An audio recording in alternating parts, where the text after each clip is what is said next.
자, 오늘은 과학 전류의 전압, 저항에서 전류와 전압과의 관계에 대해서 알아보도록 하겠습니다. 자, 전류가 뭐였죠? 전기가 흐르는 게 전류고, 전압은 그 전류를 흐르게 하는 힘을 전압이라고 합니다. 자, 그래서 기본적인 우리가 내용이었죠. 자, 전기 저항 R이라는 건 뭐냐면, 저항한다라는 건 무슨 뜻입니까? 하지 못하게 하는 거지. 그치? 우리가 국어적으로 봤을 때도 저항이라는 의미 자체가 뭔가를 가로막는 거잖아. 그지? 그래서 전기 저항이라는 건 뭐냐면 전기가 흐르지 못하게 가로막는 거야. 그러니까 방해하는 거.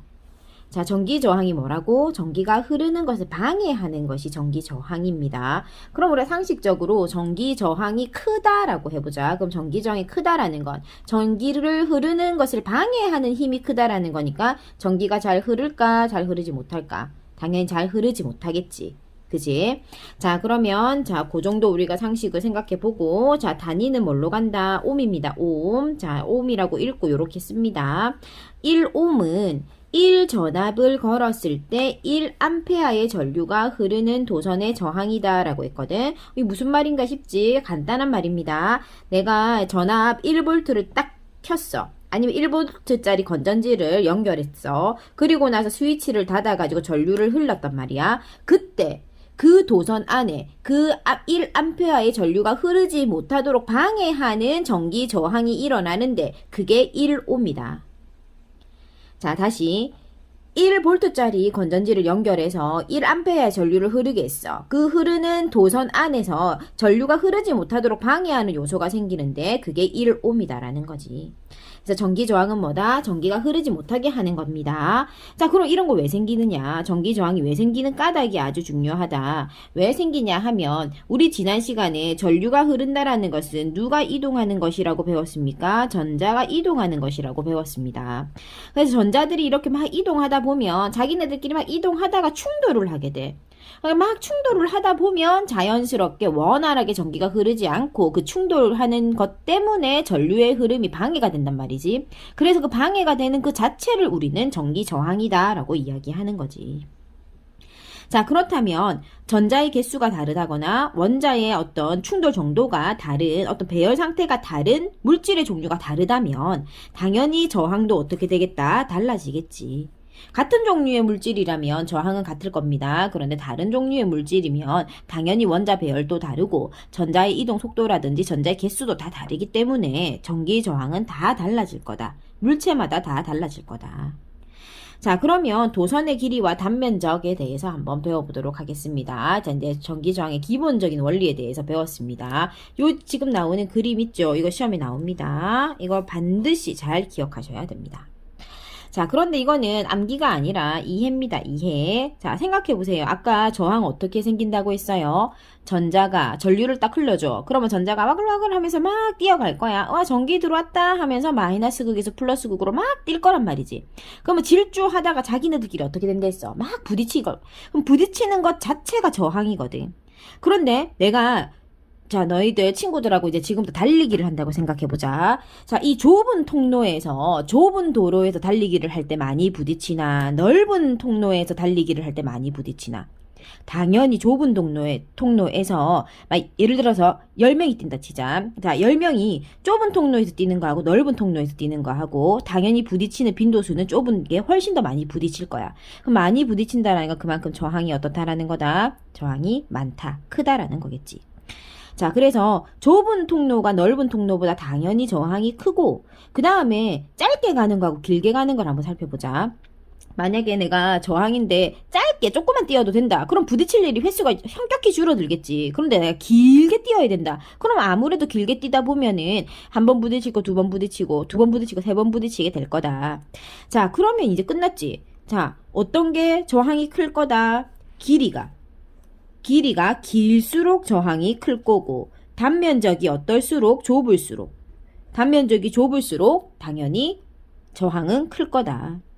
자, 그래서 우리가 전기 저항의 물질의 길이에 비례한다라고 했습니다. 저항은 길이가 길수록 저항이 크니까 길이가 길면 저항도 크다. 그러니 당연히 비례한다라고 과학적인 용어로 설명할 수 있고 자, 단면적이 숫자가 좁다라는 거, 숫자가 작은 거지. 단면적 2, 단면적 20. 누가 더 단면적이 큰 거야? 20이 더 큰 거지, 그지? 그럼 단면적이 2다. 즉, 전기 저항이라는 것은 단면적이 넓을수록 전기 저항은 줄어드니까 당연히 단면적에는 반비례한다라고 볼 수 있습니다. 자, 그래서 찬찬히 선생님이 했던 설명을 곱씹어 보면서 생각해 보면 이것은 이해를 통해서 충분히 우리가 해결할 수 있는 부분입니다. 자, 이제 예시 부분으로 좀 한번 살펴보도록 하겠습니다. 여기가 지금 1mm, 1mm로 지금 단면적은 똑같아. 단면적이라는 거는 크기입니다. 크기. 굵으냐, 얇으냐. 자, 그러면 지금 단면적은 똑같고 길이가 어떻습니까? 2배입니다. 그러면 길이가 길어지면 당연히 전자들이 부딪히는 횟수가 늘어나겠지. 그렇다라는 건 길이가 긴 아이가 2배로 길어졌다라는 건 전기 저항도 2배로 커졌다라는 것을 의미한다. 그래서 B의 저항은 A의 2배가 된다. 당연한 얘기입니다. 자, 그 다음에 단면적 보세요. 길이는 똑같습니다. 지금 길이는 똑같은 단면적이 2배로 커졌어. 넓은 도로에서 뛰면 당연히 부딪힐 확률은 줄어듭니다. 그럼 부딪힐 확률이 줄어든다라는 건 저항은 줄어든다라는 거지. 면적이 2배 커졌다라는 것은 저항은 2배 줄어들겠지. 그래서 B의 저항은 A의 2분의 1배, 2배 줄어든 겁니다. 자, 그래서 어렵게 보이지만 어렵지 않은 내용입니다. 그렇기 때문에 한번 꼼꼼하게 설명을 듣고 내용을 보시면서 한번 생각을 해보시면 충분히 이해하실 수 있는 내용이라고 봅니다. 자, 그 다음에 이제 오매 법칙으로 갑시다. 너무 중요합니다. 이번 시험에서 계산 문제 나오는 건 오매 법칙에서 나옵니다. 오매 법칙에서 계산하면 계산 문제가 나오면 쉽게 나오면 쉽게 잘 해결할 수 있지만 또 아무래도 과학에서 수학이 나오면 아이들이 많이 어려워하는 경향이 있기 때문에 반드시 공식을 잘 외우는 과정이 있어야 되겠습니다. 자, 지금 오매 법칙 V는 IR. 이게 가장 기본적인 핵심 법칙입니다. 전압 구할 때 전류하고 저항을 곱해라. 자, 뭐 V는 IR, I는 R분의 V, R은 I분의 V. 이건 뭐 다 개별적으로 외울 수 있으면 참 좋고 그러면 제일 완벽한 거고 내가 근데 그렇지 못하다. 내가 좀 공부에 그닥 그렇게 열의가 있진 않다. 그렇다면 일단 V는 IR. 얘가 제일 입에 착 달라붙잖아. 얘를 일단 외워. 외우고 나서 우리 방정식 알죠? 방정식. 그지? V는 IR 하나 외워놓고 나서 내가 만약에 R을 구해야 된다. R을 구해야 된다. 그럼 방정식처럼 I를 넘기는 거지. R만 이 자리에 남기고 I가 넘어간다고 생각해봐. 그러면 그래 R 구할 거면 어떻게 하자. R 여기만 I가 넘어가니까 I분의 V 되겠지. R은. 내가 만약에 I만 구할 거다. 그럼 R을 넘겨. 그럼 R분의 V가 되겠지. 그죠? 그러니까 기준이 되는 이 친구. V는 IR이란 이 공식 하나만 외워놓고 그 다음에 내가 문제에서 전압을 구하라고 한다. 또는 저항을 구하라고 한다. 전류를 구하라고 한다. 그럼 거기에 맞추어서 공식을 이양시켜가지고 응용해서 생각해보면 또 쉽게 우리가 해결할 수 있겠습니다. 자, 그러면 우리 전류의 세기하고 전압하고 저항에 대해서 한번 고민해 봅시다. 자, 그런데 이것도 이미 앞에 부분을 잘 이해를 해 두었으면 쉽게 넘어갈 수 있습니다. 전류 세게 흐르면 어떻게 될까? 전압이 만약에 세다. 내가 1V짜리 건전지를 가지고 있다가 갑자기 10V짜리로 전압이 늘어났어. 그러면 당연히 10V의 힘으로 강하게 전류를 밀어주니까 전류도 세게 싹 지나가겠지. 1V로 밀어줄 땐 쫄쫄쫄쫄 전류가 흘러가다가 10V로 강하게 탁 밀어주니까 당연히 전류는 세게 싹 지나갈 거야. 그래서 전압하고 전류는 비례야. 전압이 높아지면 당연히 전류의 세기도 커질 거예요. 그죠? 자, 그런데 이제 저항하고는 어떻다? 저항하고는 항상 반비례다. 반비례라는 거 기억해야 됩니다. 왜? 저항은 전류를 흐르게 하지 못하게 하는 거지. 방해하는 아이야. 그러니까 전류와 전압을 방해하는 아이를 저항이라고 하는 거야. 알겠지? 자, 그렇기 때문에 반비례다. 자, 그럼 그걸 그래프로 나타낸 거 한번 봅시다. 그래프로 어떻게 나타냈는지. 전류하고 전압은 어떻게 했지? 전압이 커지면 전류도 커진다고 했고, 저항이 지금 저항하고 전압하고의 관계 한번 봅시다. 자, 전류가 일정하다라고 우리가 가정을 한다면 전압과 저항은 비례한다라는, 이거 아주 중요합니다. 이거 꼭 외워두세요. 알았죠? 자, 지금 전류하고 전압이 비례한다라는 건 우리가 앞에서 쉽게 이해하고 넘어간 부분입니다. 그죠? 자, 그럼 전류하고 전압은 왜 지금 선생님 전압하고 저항은 왜 지금 비례하나요? 하고 의문점이 생겨야 됩니다. 왜 그러면 아까 전류하고는 반비례 안 됐거든? 전류하고 저항 봐봐. 반비례지. 왜? 저항은 전류를 흐르지 못하게 하는 방해하는 힘이니까 반비례일 수밖에 없어. 그런데 전압, 전류를 떼버리고 전압하고 저항만 한번 살펴보자. 하고 저항의 그래프를 보고 얘는 왜 그럴까라고 생각을 해볼 필요가 있습니다. 전류를 떼버리자. 전류는 개입시키지 말고 전압하고 저항만을 생각해보자. 자, 전압은 어떤 아이지? 전류를 흐르게 하는 힘이다. 그지? 그러니까 그냥 에너지. 그러면 전압이 커진다라, 그냥 전류가 일정하다라는 가정을 할 때입니다. 그러니까 전류가 일정할 때 전압이 커지면 당연히 에너지를 많이 줬으니까 저항도 그 에너지를 먹고 움직이는 거거든. 저항이 뭐였노? 원자가 많이 충돌해서 생기는 힘이었잖아. 원자가 많이 충돌하려면 당연히 에너지가 많아야지 원자가 많이 충돌하겠지. 그러니까 당연히 전압이 커지면 저항도 커지는 겁니다. 그죠? 자, 전류는 뭐였죠? 전압을 통해서 전압이라고 하는 에너지를 먹고 흐르는 게 전류고, 흐르지 못해 전자들이 막 이게 흐르다가 서로 막 충돌해가지고 흐르지 못하게 방해하는 힘이 생기는데 그게 저항이라고 했단 말이지. 그래서 저항이라는 아이는 전압하고는 비례관계지만 전류하고는 반비례관계라는 거 반드시 기억하도록 합니다.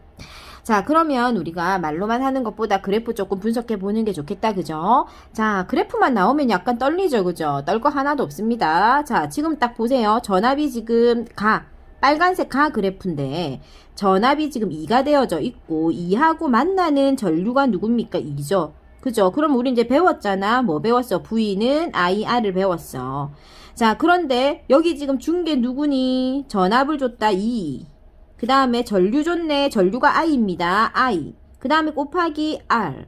우리 지금 우리 방정식 배우는 사람들이잖아. 자, 그러면 R 구해보자. R 어떻게 구하면 되는데? 넘기자. 2를 넘겨. 그래서 2가 곱해져 있으니까 2를 없앤다 생각해서 2를 넘겨. 그러면 저항은 얼마가 됩니까? 1이 되겠지. 그지? 이렇게 V는 IR이라는 식 하나만 외워도 우리가 굳이 I는 R분의 V다, R은 I분의 V다 라고 외우지 않아도 문제에서 충분히 적용해서 풀 수 있습니다. 자, 그러니까 겁먹지 않기 바랍니다. 자, 그래서 가는 저항이 뭐다? 1옴이다 라는 거 우리가 알 수 있고요. 나는 지금 어때? 파란 선이다, 그죠? 전압이 얼마? 4. 그 다음에 전류가 뭐? 2. 자, 전류가 2. 그럼 2를 넘기자. 그러니까 나에서는 옴이 얼마가 나온다? 2옴이 나오겠습니다. 자, 그래서 가는 1옴이고 나는 2옴이니까 가가 나보다 당연히 저항이 더 작다. 저항이 작다라는 것은 가가 훨씬 더 전류가 많이 흐른다.